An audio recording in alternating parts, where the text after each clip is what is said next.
Okay, this is not going to be a terribly professional video, and I'm not going to edit it. Maybe I'll reshoot it, but let's get going.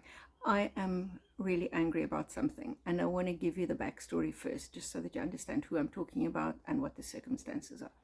So I'm talking about Makgosi Letimile, who is a disability activist, and she's active on social media. She goes by the name Wheels and Toys. That's her handle on Twitter, now known as X. Sometimes she goes by that wheelchair lady. Yeah, okay. So she often posts about disability matters, very insightfully as well, I may add. And I want to give you an example of that. Like when, what is it, Miss South Africa or Miss Universe South Africa? Anyway, we had a Miss South Africa of sorts, who was deaf and who got through to the finals, or the bunch of contestants who were competing internationally, and then had to withdraw because they were forcing her to wear a hearing aid all the time. She didn't have somebody to do sign language interpretation, and this wearing the hearing aid all day long and having to focus so hard on what people were saying was making her ill. And I kind of took this as okay, so I understand why she had to withdraw, because she wasn't well. But Makgosi took it a step further. She said, no, this is wrong. This is discrimination, because if she had just been given reasonable accommodations, now that's a term that's used in the United Nations Convention on the Rights of People with Disabilities, something which South Africa has signed and ratified. In other words, we've got to make laws to make sure that these rights get realized. But she was saying about this Miss South Africa, if she had been given reasonable accommodations, if she'd had a sign language interpreter there, she wouldn't have been put under that strain, and she wouldn't have become ill. So this wonderful opportunity for, disability, and hey, you can achieve your dreams even if you're disabled, was smashed simply because of that thing which wasn't present, because she just didn't have a sign language interpreter and was forced to try to act normal when she's not a normal person. She is a deaf person. So that's a kind of thing that Makgosi points out, and makes us aware of. Now look, I'm a disability activist as well, so it gives you an idea of her level of insight. It's like not everybody, not even every disability activist is going to think of that. There's a lot to learn from somebody like her. So I've always felt like, and the contact that I've had with her outside that the social media platform has been, I kind of contacted her because I admired her, and from time to time it would be something like, hey, there's a survey on this, or she sends me something like that, or there's this event that's been planned, would you like to be part of it? And then the event doesn't come off because we end up doing other things. But so I've had one or two of those conversations with her as well, and just all the time I felt like, gee, if I could work with her on some kind of team, this is a person that I'd really like to have that, because she sees a thing at another level, and she is, she cares about stuff. So with that long backstory, let me get to something that happened today. So she often posts about issues on social media, but she discusses them really insightfully, and she will, it's clear what she cares about as well. So today, wait, important other piece of backstory. She is embroiled in a legal case for the past 5 years against an organization which is, I don't think you call it a parastatal, but government, local government owns part of it. An organization which she's suing because of discrimination, a workplace discrimination against her. And it's been dragging on for 5 jolly years.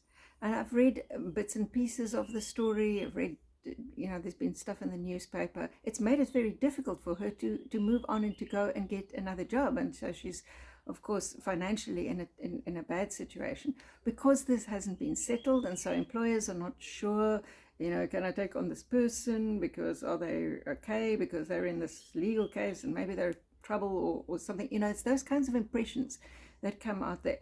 But I've seen all this stuff, and I just look from the perspective of my line of work, or the kind of company that I work in, and that I work for, and companies that I've seen before, and I think like, this is the kind of person that I'd actually want. So anyway, So she's struggling. So she's out in social media today. She's had another court case, or what's court appearance, because this has just been going on and on and on. And she just drops what they said about her this morning. This is so the people defending themselves from the company that she used to work for, what they said about her. Okay, so over the last few months, evidence has been presented. It's been, I think the word is subpoenaed, where they didn't want to reveal certain evidence and they were forced by the court to show conversations, email conversations between management, which strengthens her case because it really looks like people were ganging up against her. I don't want to put the wrong words into there, but I mean, there is evidence that things were not okay and that there was problems from that side. The court will obviously decide on that kind of thing.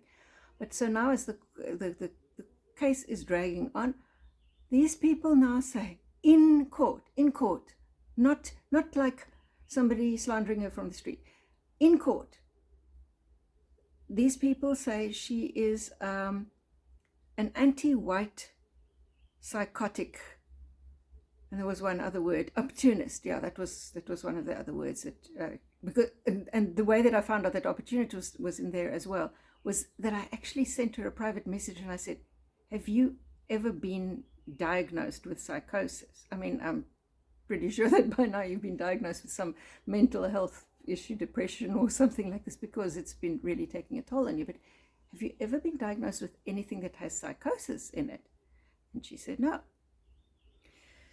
So now let me explain why it's so upsetting that in a court, these people who are representing this organization, which the majority share belongs to government, why this is so terrible. Let's start with the anti-white thing. I freaking never bother to ask anybody who's not white whether they resent white people. You know, like, I'm pretty sure some people resent white people after like so many hundreds of years of exploitation. And why freaking go there? Why open that? If somebody's been doing their job and you've got evidence that they've been doing their job, and you haven't got evidence that they've been like slandering all the white people for being white or something like that, why just do this? I mean, and maybe you don't have enough good ammunition, and now you want to, you know, how they always accuse black politicians of throwing in the race card. This is white people throwing in the race card. What? I've never seen evidence of this stuff. It's irrelevant, number one. Okay, next thing, the thing about psychosis. As soon as you call someone crazy, because that's what they did, you do a bunch of things. Number one, you're trying to make them look like they're not a credible person. But then you would actually have to have psychological proof that this person really is imagining stuff. You'd have to have them, they would have had to be in a psychological evaluation. Okay, so where did I leave off? Yeah, so you would have had to have psychological evidence that this person sees things or hears things which are not there, or imagines things which are not there. There would be more evidence other than just you thinking that she made it up, or pretending that you think that she made this up. So that's the first issue with it. There's, where is the evidence that she imagines things? That she got a life out there where she kind of talks and says like, hey, I was walking down the road one day and this Tokolosh walks up to me, and, you know, and then I put it in my handbag, and, you know, something there has to be evidence before you say that. What are you, the attorneys, are you diagnosing somebody with a psychiatric condition in the court? Or are you throwing out what is called an ableist slur? And I want to explain what that means now. So what is ableism? We understand, even though I don't think that we understand really well, but we understand a little bit about what racism means when you are regarding yourself as superior to somebody else because of your race. So that's racism. There's also racial hatred, when you just hate somebody of another race, even if you don't think that that you're necessarily superior. Okay, so we understand that. We understand sexism. Okay, that's when you think that because you are of a specific sex, that you are better than the other guy. So usually sexism will be a man thinks he's better than women. Okay, so we understand that. So what is ableism? That's when you think that you are better than disabled people and they don't deserve to have as good a life as you, and that they are inherently wrong about stuff and their opinion can't be trusted because they're disabled. Okay. So when you go and call somebody psychotic and you use that as your ableist slur,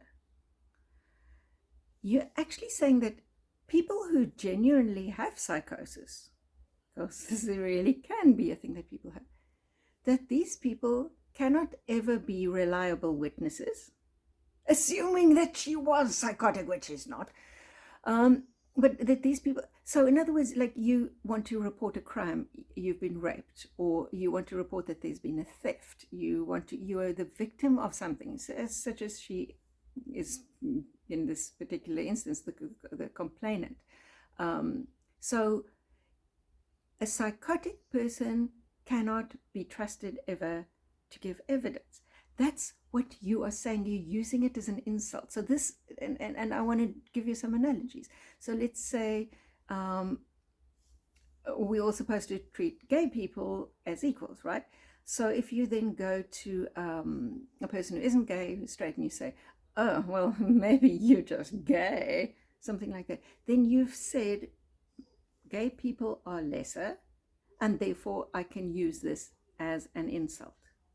That's what you do when you use slurs. That's what you do when you use an ableist slur. You are psychotic, therefore I'm using the supposition that people who have psychosis are lesser people, are never to be trusted, are always imagining things, they are always unreliable witnesses, and they don't deserve to be treated properly. Whatever they say should be discarded, and it makes them opportunists. So this is what is really making me angry right now. And I'm sure I'm going to say more about this, but let me just get this out there for now.